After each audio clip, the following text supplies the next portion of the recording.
The second part and the continuity of the Simon Commission. So we have learned that Simon commission arrived आया 1928 में ये commission आया और कौन लेकर आए थे? साइमन लेकर आए थे. This is the name of that person.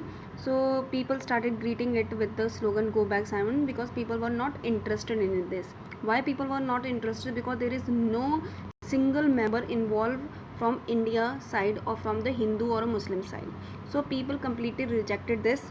Okay, and in this particular in October 1929, okay, dominance status for India in an unspecified future, and the second and the round table conference to be discussed of future constitutions.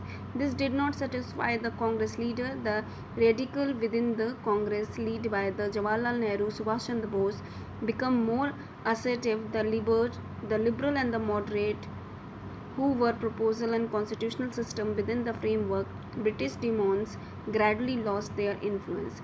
So people were not interested, and again the British has started one more conference table, that is a round table conference where the leaders supposed to come and talk about the constitution of India. So your Subhash Chandra Bose and Jawaharlal Nehru were not completely interested, and they had just rejected this. But in December 1929, under the presidency of Jawaharlal Nehru, the Lahore Congress session, the demand for the Purna Swaraj was formalized. Okay, that also known as full independence. So this is very important, bache, because this question may be asked in your final examination, that on which year that Purna Swaraj